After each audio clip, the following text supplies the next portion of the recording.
අපේ කල්තර ජාතික සෞඛ්‍ය විද්‍යාලයේ තමයි ඉන්නේ අපි. ඉතින් අපේ විශේෂකාර බලකායේ ප්‍රදර්ශන කුටියේ තමයි ඔකට දැන් ඇවිල්ලා ඉන්නේ. මෙතන තියෙනවා අපේ විශේෂකාර බලකායේ ස්පෙෂල් ටීම් හතරක් තමයි අපි මෙතනින් පැනලා තින්නේ. ප්‍රථමයෙන් මෙතන ඉන්නවා ස්වැට් කියන ටීම් එක. ස්වැට් කියන්නේ විශේෂ අවියාපක්‍රම කණ්ඩායම. විශේෂයෙන්ම මේ කණ්ඩායම අපි නිර්මාණය කරලා තියෙන්නේ නගරපද සටන් වලට. මේ ස්වැට් කියන නම විශේෂකාර බලකායේ සාමාන්‍යයෙන් ලෝකයේම පොලිස් අතුරු හමුදාවක් තමයි මේ ස්වැට් කියන නම පළදින්න පුළුවන්. මේකේ තේරුම තමයි ස්පෙෂල් වෙපන් ඇන්ඩ් ටැක්ටික්ස් කියන එක. විශේෂ අවිහා උපක්‍රම කියන කණ්ඩායමක් තමයි මෙතන ඉන්නේ. ඉතින් මේ කට්ටිය භාවිතා කරන්නේ මේ වගේ ස්මෝල් ආම් MP5 පිස්තෝල අපි භාවිතා කරනවා නගරබද සටහන වලට සම්බන්ධ වෙනකොට. විශේෂයෙන්ම දැනට මේ කට්ටිය අපේ ලංකාවේ තුල අපරාධ මර්දන විශේෂ පාතාල මර්දන රාජකාරී, ඒ වගේම සංවිධානාත්මක අපරාධ, ඒ වගේම මත්ද්‍රව්‍ය වැටලීම්, ඒ වගේම ප්‍රභූ ආරක්ෂක රාජකාරී වලට අපි මේ කණ්ඩායම යොදාගෙන දැනට රාජකාරී කරනවා. ඒ වගේම ගුවන් මෙහෙයුම් වලට සම්බන්ධ වෙන උපකරණ කිහිපයක් තමයි පිටාසේ සම්බන්ධ කරලා තියෙන්නේ. එතකොට දැනට ප්‍රභූ ආරක්ෂක රාජකාරී වගේම පාතාල මර්දන රාජකාරී වගේම විශේෂයෙන්ම වැටලීම් සඳහා මේ ස්වැට් ටීම් එක යොදාගෙන අපි රාජකාරී කරනවා ලංකාව තුල. මෙතන ඉන්නවා අපේ ස්නයිපර් කෙනෙක් විශේෂකාර බලකායේ ස්නයිපර්ස්ලා 7 දෙනෙක් අප සතු ඉන්නවා. යෝධා හමුදා ස්නයිපර් ස්කූල් එකේ තමයි අපි මේ කට්ටිය ට්‍රේනින් කරවන්නේ. එතකොට මේක ජර්මනි නිෂ්පාදිත විශේෂ අවියක්. එතකොට ස්නයිපර් 7 දෙනාගෙන් දෙන්නෙක් අද අපිත් එක්ක රාජකාරී වලට සම්බන්ධ වෙනවා. ස්නයිපර් කෙනෙක් වෙන ලොකු කැපකිරීමක් කරන්න ඕනේ විශේෂයෙන්ම වසරකට ආසන්න කාලයක් වුණු වේලා දැන්ට මේ කට්ටිය යුද කාලයේ අනතුරුව ප්‍රභූ ආරක්ෂක රාජකාරී වලට ජීවම යොදා ගන්නවා. මේ කට්ටිය අපිට විශේෂකාර බලකාය සතුව ස්නයිපර්ස්ලා 7 දෙනෙක් දැන්ට විශේෂකාර බලකාය රාජකාරී කරනවා. ඒකෙන් දෙන්නෙක් තමයි අද දවසේ අපිත් එක්ක මේ විදිහට රාජකාරීට සම්බන්ධ වෙන්නේ. යා භාවිතා කරන උපකරණ කීපයක් තමයි මෙතන තියෙන්නේ. විශේෂයෙන්ම දුරක් වෙඩි තියෙනකොට සාමාන්‍යයෙන් ඒ දුර නිශ්චය කරගන්න සහ මේ නිවැරදි ඉලක්කයක් ලබා ගන්නකොට ලබා දෙන්න දුර ලබා ගන්න උපකරණ කීපයක් තමයි මෙතන භාවිතා කරන්නේ. එතනින් ගියාට පස්සේ මෙතන ඉන්නවා අපේ විශේෂකාර බලකායේ ස්මෝල් ටීම් නැත්නම් චීටා ගෲප් කියලා කියනවා මෙයාලට. මේක අපි නිර්මාණය කරලා තිබ්බේ විශේෂයෙන්ම යුද්ධය පැවති කාලය තුලදී කුඩා කණ්ඩායමක් 4 දෙනෙක් 6 දෙනෙක් 8 දෙනෙක් කුඩා කණ්ඩායමක් යොදාගෙන වෙහෙමුම් සඳහා තමයි මේ කට්ටිය අපි යොදාගත්තේ. විශේෂයෙන්ම ලංකාවේ නැගෙනහිර ප්‍රදේශයේ තමයි මේ ටීම අපි ස්ථානගත කරලා තිබේ. දැන්ටත් අපි විශේෂයෙන්ම විශේෂිත වැටලීම් සඳහා විශේෂයෙන්ම වනයේ ඇතුලේ සිදුවෙන විශේෂ වැටලීම් සඳහා මේ කට්ටිය අපි යොදා ගන්නවා කුඩා කණ්ඩායම් වශයෙන්. මේ කට්ටියත් අපි මාස 6කට ආසන්න කාලයක් වුණු කරලා තියෙන්නේ. විශේෂයෙන් මෙයාලගේ තියෙන හැකියාව තමයි කැලේ ඇතුලේ තියෙන දේවල් හොයාගෙන කැලේ ඇතුලේ සර්වයිවල් වෙනවා කියලා අපි කියනවා. නැත්නම් වනයේට අනගතව ජීවත් වෙන්න පුළුවන් විශේෂ හැකියාවක් තියෙනවා. එතකොට මෙයාලා භාවිත කරන උපකරණ කීපයක් තමයි තියෙන මැප් එකක් තියලා අපි පෙන්වුම් කරලා තියෙන්නේ මේකෙන්. අපි මෙයාලට කැලේ ඇතුලේ දෙන ක්‍රීඩාංකයක් හරියට නිවැරදිව මෙයාලා ඉලක්කය හොයාගන්න පුළුවන් විශේෂ හැකියාවක් මේ චීටා ගෲපේ නැත්නම් අපේ ස්මෝල් ටීම් නැත්නම් අපේ චීටා ගෲප් කියලා මෙයාලට කියනවා. මෙයාලා සතුව තියෙනවා. මේ කට්ටිය අපේ 100කට ආසන්න ප්‍රමාණයක් තමයි විශේෂකාර බලකාය අපිත් එක්ක ඉන්නේ. දැන්ට මේ කට්ටිය නැගෙනහිර ප්‍රදේශයේ ස්ථානගත කරලා රාජකාරී කරගෙන යනවා. එතකොට අපි ඉන්නවා විශේෂකාර බලකායේ අපි නිර්මාණය කරලා තියෙන යතුපැදි කණ්ඩායම. මේක අපි නිර්මාණය කරලා තියෙන විශේෂයෙන්ම පසුගිය යුද කාල සමයේ ලංකාවේ නැගෙනහිර ප්‍රදේශයේ සිදුවෙච්ච මෙහෙයුම් සඳහා ඍජුවම අපේ විශේෂකාර බලකාය සම්බන්ධ වුණා. එතකොට විශේෂයෙන්ම සතුරු ඉලක්කයක් විදිහට සතුරාට පුදුමයට පත් කරමින් ශනික ප්‍රහාරයක් එල්ල කරන තමයි මේ යතුරුපැදි කණ්ඩායම යොදාගෙන අපි රාජකාරී කරේ. දැන්ට අපි මේ යතුරුපැදි කණ්ඩායම විශේෂයෙන්ම පාතාල මර්දන රාජකාරී, ඒ වගේම අපරාධ මර්දන විශේෂ මත්ද්‍රව්‍ය වැටලීම් වලට මේ කණ්ඩායම යොදා ගන්නවා. ඒ වගේම ප්‍රභූ ආරක්ෂාව සඳහා අපි යතුරුපැදි විශේෂකාර බලකාය යතුරුපැදි කණ්ඩායම යොදා ගන්නවා. ඒ වගේම අපේ සංදර්ශන යතුරුපැදි කණ්ඩායමක් ත්‍රිවිධ හමුදාවේ ප්‍රථම වතාවට විශේෂකාර බලකාය සතුව සංදර්ශන යතුරුපැදි කණ්ඩායමක් ඉන්නවා. උණුත් මේ වෙනකොට පුහුණු කටයුතු වගේම සංදර්ශන කටයුතු වලට සම්බන්ධ වෙනවා විශේෂකාර බලකාය සතුව. මේ විදිහට තමයි අපේ විශේෂකාර බලකායේ මේ විශේෂිත කණ්ඩායම අතර බලකායේ විශ්වාසලක ශ්‍රී ලංකාවේ තිබ්බ යුද්ධයට සක්‍රියව භාවිතා කරපු අවිසම්බන්ධයෙන් මම පොඩි විස්තරයක් කරන්නේ. මේ තියෙන්නේ AK-47 අවියක් නිෂ්පාදනය කරලා තියෙන්නේ රුසියාවේ 1947 සහ ඒකෙම පිටපතක් විදිහට 1956 T56 අවිය නිෂ්පාදනය කරලා තියෙනවා. ඊළඟට අපි පාවිච්චි කරනවා M16 අවිය ඇමරිකාවේ නිෂ්පාදනයක්. ඒකෙම තවත් අධියරයක් M4 අවිය. ඊළඟට එතන තියෙනවා ජර්මන් නිෂ්පාදනයක්. මිලිමීටර් 40 මුල්ලයක් පාවිච්චි කරන්නේ මේකට. ඊළඟටව මෙන්න මේ අවියයි අන්නර අවිය. එම උඩ හයක් එකපාරම අතුල් කරන්න පුළුවන් අවි දෙකක්. අවියක් තියෙනවා දකුණු අප්‍රිකාවේ නිෂ්පාදනයක්. මේක ඊළඟට අපි මේක කමක් මොනවා අරක බයයි. අරක දකුණු අප්‍රිකාව. ඊශ්‍රායලයේ නිෂ්පාදනය කරන ලද රුසි අවිය මේක පොදු ආරක්ෂාව සඳහා උපයෝග කරගන්නවා. ඊළඟට අවියම මිනි රුසි අවිය මේකත් ඊශ්‍රායල නිෂ්පාදනයක්. ජර්මන් නිෂ්පාදනයක් වෙනවා MP5 අවිය. උද්ඝෝෂණ වලට කඳුළු ගෑස් සඳහා පාවිච්චි කරන මේ අවිය මිලිමීටර් 38ක උණ්ඩ පාවිච්චි කරන්නේ. මේ අවිය පාවිච්චි කරන්නේ සංඥා උණ්ඩ වලට සංඥාවක් නිකුත් කරන්න පාවිච්චි කරන අවියක් මේක. විශේෂකාර බලකාය සංවේදන සඳහා භාවිත කරන සංවේදන ප්‍රකට තමයි මෙතන තියෙන්නේ. මේ පැත්තට આવදී මේ හෑන්ඩ්සෙට් එක සාමාන්‍ය කිලෝමීටර් දෙකක් තුනක් වගේ ඒරියාවක කතා කරන හැකියාවක් තියෙනවා. ඊට පස්සේ ඊට වඩා කතා කරන්න ඕන නම් මෙන්න වගේ බේස් සෙට් එකක් භාවිත කරනවා. කඳවුරට හයි කරලා තියෙන මෙන්න මේ සෙට් වල. මේ කිලෝමීටර් 20ක් විතර කතා කරන්න පුළුවන්කම තියෙනවා. ඊට අමතරව ඊට වඩා සම්පූර්ණ ලංකාව කවර් වෙන ඔය කතා කරනවා මෙන්න මේ වගේ උපකරණ භාවිත කරනවා. දැන් ප්‍රතිග්‍රාහක කියන්නේ මේ ඒක කඳ බුදුන් වල තමයි හයි කරලා තියෙන්නේ. විදුලි සදාගල යටි අතර කරණක් යනවා වගේ කඳ බුදුන් වල තමයි මේව හයි කරලා තියෙන්නේ. ඊට පස්සේ මේ සෙට් මේ වර්ගයේ ඒකාල සම්පූර්ණ භාවිත කරගෙන මෙන්න මේ සෙට් වර්ගය. මේක 1985 ලංකාවට ගෙන්නපුවා එංගලන්ත නිෂ්පාදනය. මේක මෑන් පැක් එකක් විතර භාවිත කරනවා. මේක හෑන්ඩ් සෙට් එකක් විතර භාවිත කරනවා. මේක බේස් සෙට් එකක්. මේ මෑන් පැක් එක කිලෝමීටර් 20ක් කතා කරනවා. මේක බැටරි පැක් එකක් තමයි යකලා ඉන්නේ. ඊට පස්සේ උඩ තියෙන බේස් එක. අපිට අවශ්‍ය වෙලාවට විතරක් අපි ජංගල් අවුට් එකක් කටේ දෙක යන හින්දා අපි අවශ්‍ය වෙලාවට විතරයි මේක ඔන් කරලා කතා කරන්නේ. මෙතන ඔන් කරලා තියෙනවා. අව ඒක අට වැඩි කරගන්න හැකියාව තියෙනවා. ඊට පස්සේ මේ පැත්තට આવුවොත් මේකට ලොකේෂන් හොයාගන්න එක මොකක්ද දැනකින් කතා කරන එකක් ආරක්ෂාවක් නැතුව කතා කරන එකක් හොයාගන්න සෙට් තුනක් තමයි මේ තියෙන්නේ. දැන් අපිට පාවිච්චි අඩු වෙලා තියෙනවා. මේක ඇන්ටනාව අපි ඇලයින්මන්ට් කරගන්න 0 ඉන්න උතුරට. උතුරට හයි කරගත්තා පස්සේ අපිට මෙතන බෙයාරින් එකේ වෙන්න කොහේ හරි තැනකින් සිග්නල් එකක් එනවා නම් ඒක අපිට මෙතනින් පෙන්වන උතුරේ තියෙන දක්ෂිණාවට අංශක කීයක කෝණයකදී එන්න කියලා. ඊට පස්සේ මෙතනින් පෙන්නනවා අපිට මේ සිග්නල් ස්ට්‍රෙන්ත් කියන්නේ ඒගොල්ලෝ අපිට ආසන්නයෙන් ඉන්නවා නම් සිග්නල් එකේ වැඩි වෙනවා දුරින් එනවා සිග්නල් එකේ අඩු වෙනවා. ඊට පස්සේ එහෙම බලාගන්න හැකියාවක් තියෙනවා. දැන් අර මේ බෙයාරින් එක අරගෙන අපි මැට් එකට දාලා ඒකට 50ක් කීයකට දාලා ඒ කලාපේ ඒක බැක් බෙයාරින් එක ඇඳගත්තට පස්සේ අපිට කියන්න පුළුවන් මෙන්න මේ ලයින් එක දිගේ උතන හෝ තැනක ඉන්නවා කියලා තමයි අපිට කියන්න හැකියාවක් තියෙන්නේ. හරියටම දැන කියන්න බෑ මෙතන පොඩි අයිඩියාවක් ගන්න පුළුවන් ළඟද දුරද කියලා විතරයි. අපි මේ වගේ සාමාන්‍ය ගෑන් 10කට එකක් වෙනවා වගේ හයික් කරලා තියෙනවා. ඒ වගේ දැන් තුනකින් ගන්නවා අර සිග්නල් එක ඒ වෙලාවේ රිසීව් වෙන්නේ. ඒ අරගෙන මෙන්න මේ බෙයාරින් එකේ ඒගොල්ලෝ කිල්ලගෙන ඉවරලා අපි දැන් තුනකින් ඒක මැට් එකට දාලා බලනවා. මැට් එකට දැම්මම පස්සේ එකම තැනකදී මේ බැක් බෙයාරින් දුක ඡේදනය වෙනවා. අන්න එතන අපිට කියන්න පුළුවන් මෙන්න මෙතන කලින් වටාව. සාමාන්‍යයෙන් ඒ ඉන්ටීරියර් එකව සෙට් එකක් තියෙනවා ටීම් එකක් ඉනවා ඊට පස්සේ මීටර් කෙනෙක් ඉන්න තැනක තන කැම්ප් එකක් ඉන්න තැනක වගේ තමයි. අපිට ඒගොල්ලෝ කියන එක අහන්නත් පුළුවන් රිසීවිං වෙන එක. ඊට පස්සේ රෙකෝඩින් එකේ ඉන්න තැන හරියට බලා ගන්නත් පුළුවන්කම තියෙනවා. ඕක තමයි තියෙන්නේ. මේක ඔක්කොම තියෙන VHS රජය වියදම් කරන්නේ. එතකොට මේ වගේ පාඨමාලා අපිට හදාරවලා විදේශීය පාඨමාලා හදාරීමක් කරන්නේ අපි ඇවිල්ලා ලංකාවේ කෙමිකල් බයොලොජිකල් මොකක් හරි ඉන්සිඩන්ට් එකක් වුණොත් ඒකට රියැක්ට් කරන්න යන්නේ ටීම් එක තමයි අපි. අපිට කියනවා ෆස්ට් රෙස්පොන්ඩර්ස්ලා කියලා. සාමාන්‍යයෙන් අපි ෆස්ට් රෙස්පොන්ඩර්ස්ලා වෙන්නේ රටේ මොකක් හරි සිදුවීමක් ඇති වුණොත් කෙමිකල් බයොලොජිකල් රේඩියොලොජිකල් මොකක් හරි සිදුවීමක් ඇති වුණොත් ඒකට රියැක්ට් කරන්න යන්න හදන හන්දා අපිට ඒ ට්‍රේනින් දීලා අපිට වියදම් කරවලා මේ තරම් වටිනා කියන මුදල් යොදවලා මේ තරම් උපකරණ ලබා දීමක් කරලා රටේ මහජනතාවගේ ආරක්ෂාව කරනවා මේ වගේ දේවල් අපිට කරවලා තියෙන්නේ. මේ තියෙන්නේ කෝබෝල්ට් 60 කියන විකිරණශීලී ප්‍රභවය. ඒකට මෙයා කරන්නේ ගැමා කිරණ නිකුත් කරනවා නිතරම. කිරණ ඇවිල්ලා අපිට ෆීල් වෙන්නේ නැහැ.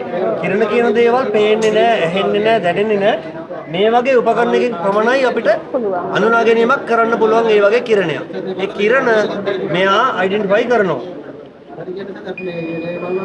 එතකොට මේ තෝරියම් කියන විකිරණශීලී ප්‍රභවය මෙයා 0 මට්ටමේ තියෙන්නේ. මේ තෝරියම් කියන එක මයික්‍රොසීවර්ට් 3 ගාණක් තිබ්බ දැන් මෙතන. එතකොට මෙයා 3යි ගණනක් තිබ්බහම කිරණ මෙයාගෙන් දැන් කිරණ නිකුත් වුණා කියලා අපිට පේන්නේ නැහැ දැනෙන්නේ නැහැ කියලා මම මුලින් මතක් කරානේ. මේ කෝබෝල්ට් 60 කියන විකිරණශීලී ප්‍රභවය මෙයා ගන්නෙ පොළොවේ. මෙයා කෝබෝල්ට් 59 තමයි මෙයාගේ සමස්ථානිකය. නමුත් මෙයා කර්මාන්තශාලාවකදී වෙනස් වීමකට භාජනය කරලා කෝබෝල්ට් 60 කියන විකිරණශීලී ප්‍රභවය බවට පත් කරනවා. එතකොට මේ කියන විකිරණශීලී ප්‍රභවවල වලට මේ කියන වගේ ආරක්ෂිත ඇඳුම් කිසි දෙයක් නැහැ. මේ ආරක්ෂිත ඇඳුම් 4ක් තියෙනවා මෙතන ABCD කියලා මේ වගේ ඇඳුම් මේකට නැහැ. එතකොට මෙයත් එක්ක වැඩ කරනවා නම් මෙයත් එක්ක ගත කරන කාලය අඩු කරන්න ඕනේ. මෙයත් එක්ක ගත කරන දුර වැඩි කරන්න. ওই දෙක පමණයි මෙයත් එක්ක කරන්න පුළුවන්. එතකොට මේ මයික්‍රෝසීවර්ට් 5කට මේ තියෙන මේ ෂීල්ඩ් එක. මයික්‍රෝසීවර්ට් 5යි ඔය ප්‍රභවයේ සයිස් එක. සාමාන්‍යයෙන් ට්‍රීට්මන්ට් වලට ගන්නා වූ කෝබෝල්ට් 60 පෙන්සිල් එකක් කියුරි 1500 සිට කියුරි 5000 දක්වා තියෙනවා. එතකොට ඒ තරම් ප්‍රමාණයකට මේ වගේ ආරක්ෂිත ගුණක් කවදාවත් හදන්න බෑ. මේ වගේ ඊයන් තියෙන ආවරණයක් හදන්න පුළුවන්. ඊට පස්සේ කොන්ක්‍රීට් ආවරණයක් හදන්න පුළුවන් වතුර. ඔය කියන තුන විතරයි ඕකට බාධා කරන්න පුළුවන් එකම දේ. මේ කෝබෝල්ට් 60 කියන විකිරණශීලී ප්‍රභවය පරිසරයේ කිලෝමීටර් 77ක් 10ක් අතරේ ගමන් කිරීමක් කරනවා මේ කිරණ. එතකොට මේක නතර කරන්න පුළුවන් වෙන කිසි දෙයක් නෑ. මම අර කිව්වා වගේ කොන්ක්‍රීට් වතුර ඊයන් කියන තුන විතරයි බාධාවක් හැටියට යොදා ගැනීමක් කරන්න පුළුවන්. රයිට්. එතකොට මේකේ යෙදවීම් 4ක් තියෙනවා. අපි සාමාන්‍යයෙන් අපි සමාජයේදී අපි කතා කරනවා කරන්ට් අල්ලන්නේ කර යනවා කියලා.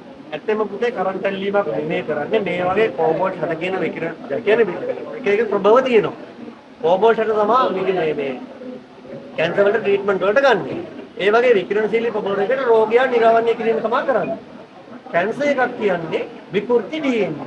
විකෘති DNA එකට මේ වගේ සෝස් එකකට නිරාවරණය කරපුවාම විකෘති DNA එක රිකවර් වෙන්න කාලයක් ගත වෙනවා. එතකොට ඒ වගේ දෙතුන් වතාවක් මේ වගේ රෝගියා මේකට නිරාවරණය කරපුවාම DNA එක විකෘති DNA එක රිකවර් වෙන්නේ නැහැ. ඒක තමයි කැන්සර් ට්‍රීට්මන්ට් වලට ගන්නවා කියන්නේ. එතකොට මතක කරගන්න අපේ අතීතයේදී ගෙවල් වල තිබ්බා මිරිස් සමු මිරිස්. මේ කියන දේවල් අපිට ඒ දවස්වල කරලා ගෙදර තිබ්බ මිරිස් සමු මිරිස් අපිට කන්න බෑ. නමුත් පුතේ දැන් කාලේ තියෙනවා නම් මිරිස් සමු මිරිස් ඕන පොඩි ළමයෙකුට කන්න බොන්න පුළුවන්. එතකොට වෙන්නේ මොකද්ද?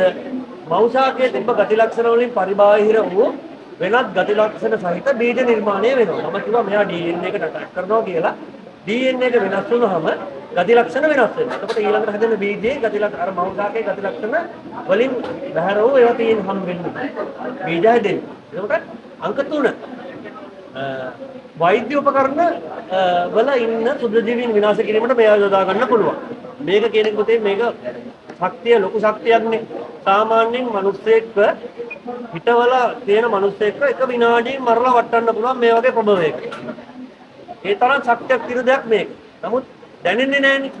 එතකොට මේක ඇවිල්ලා මේකල වර්තමාන ලෝකේ බහුලම කතා කරන්න ඕනේ මාතෘකාවක් මේක. නිහඬ මාරේ. දන්නේ නැහනේ. අංක 4. ලංකාවේ තියෙන එළවලු පළතුරු කියන දේවල් පිටරට යවනවා. මේක වැඩි ඉල්ලුමක් තියෙනවා.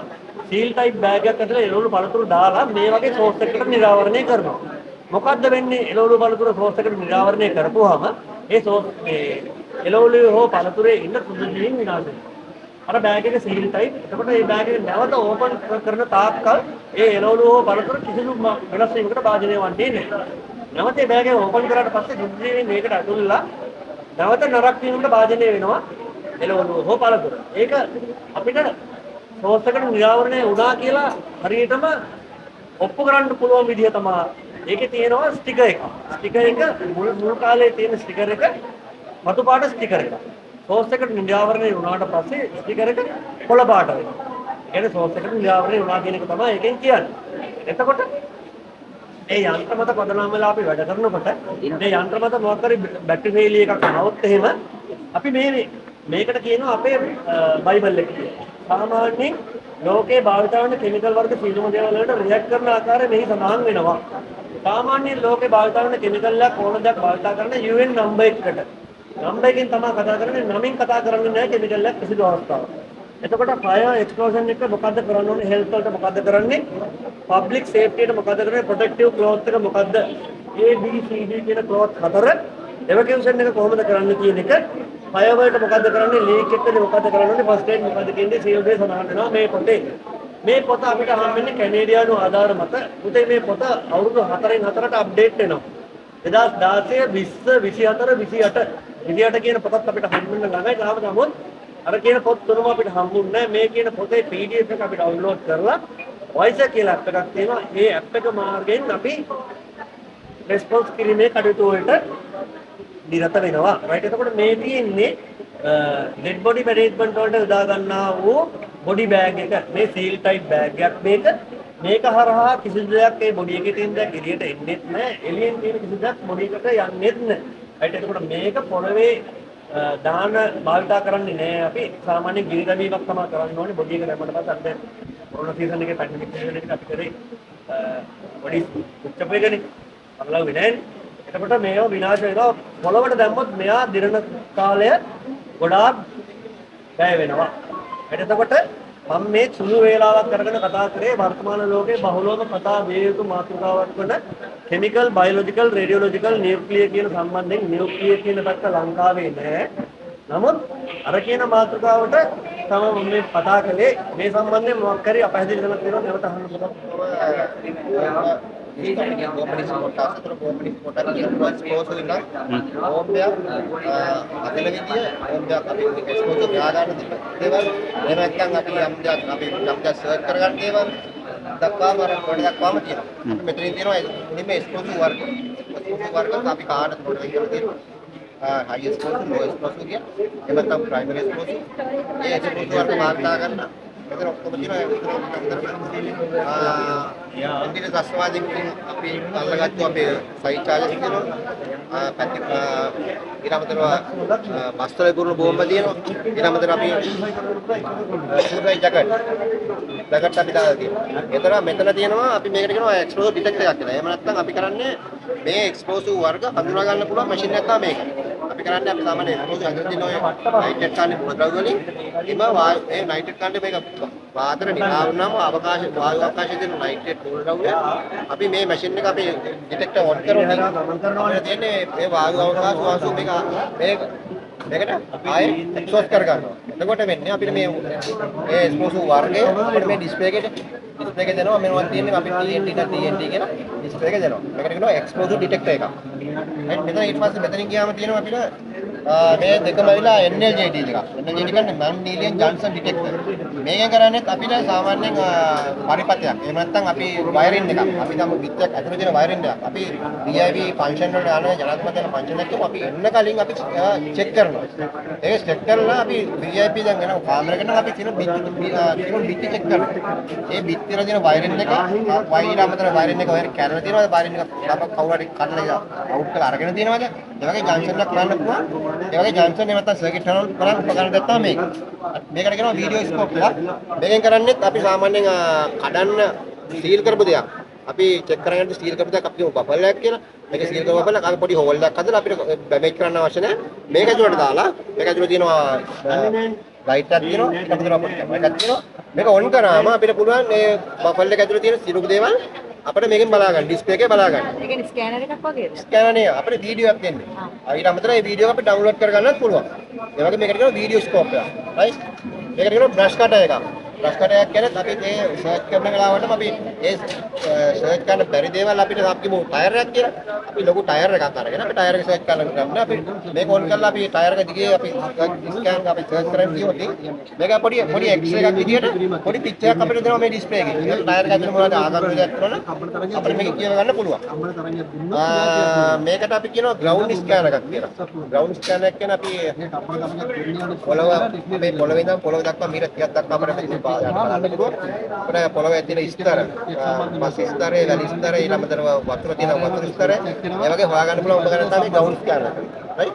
මේක කියනවා බග් ඩිටෙක්ටර් එකක් කියලා. එහෙම නැත්නම් අපි කියනවා ෆ්‍රීකවෙන්සි අපි හොයන්න පුළුවන්. මේක කොහෙන් හරි අලුත් ෆ්‍රීකවෙන්සි එකක් මොනවා ෆ්‍රීකවෙන්සි අවුට් කරනවා නම් අපිට මේකෙන් හොයන්න පුළුවන් කොහෙන්ද ෆ්‍රීකවෙන්සි අවුට් කරන්න කියලා. අපි කියමු කවුරු හරි VIP කෙනෙක් කතා කරන ඉඳලා කවුරු හරි අහගෙන ඉන්නම් අපි ෆෝන් එකක් ඔන් කරලා කියලා තව ෆෝන් එකක් අහගෙන ඉන්නවා නම් අපිට පුළුවන් මේකෙන් හොයාගන්න ඒ ෆෝන් එක කොහෙද තියෙන්නේ හංගල තියෙන්නේ කොහෙද කියලා හොයාගන්න පුළුවන් කිට් එකක් තමයි මේක. මේකට කියනවා ෆෝල්ඩබල් ස්කෑන් මැෂින් එකක්. ෆෝල්ඩබල් ස්කෑන් මැෂින් එක මේක පොඩි පොඩි දේවල් අපිට ඕන තරම් ගෙනියන්න පුළුවන් පාසුවෙන්. ඉතින් අපිට මේ වගේ ගන්න අපිට මේක අතුරට දාලා පොඩි පොඩි අපි දක්වන පාසලක් හෝ බෑග් පොඩි බෑග් එකක් තිබ්බොත් අපිට මේක අතුරට දාලා චෙක් කරලා අපිට මේ විතර තියෙන පෑඩ් එක අපිට කන්ට්‍රෝල් කරන්න පෑඩ් එක. අතුරේ තියෙන බෑග් එක අපිට අරලා බලන්න අවශ්‍ය නැහැ. අතුරේ තියෙන බෑග් දිනු දේවල් අපිට කියන්න පුළුවන් මේකේ දේව ගන්න පුළුවන්. මේකට කියනවා පෝටබල් ස්කෑන් මැෂින්. මේකට කියනවා MK7 wheelbarrow එකක්. එහෙම නැත්නම් මේක රොබෝ කෙනෙක්. මෙයා මැනුවල්.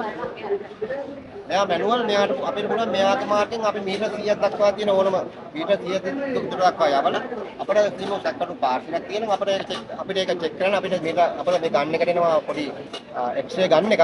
එක්ස්රේ ගන්නෙන් පුළුවන් ඒ බෑග් එක අපිට අතින් අල්ලන්න නැතුව අපිට එක්ස්රේ එකක් අතින් තියෙන පික් එකක් ගන්න.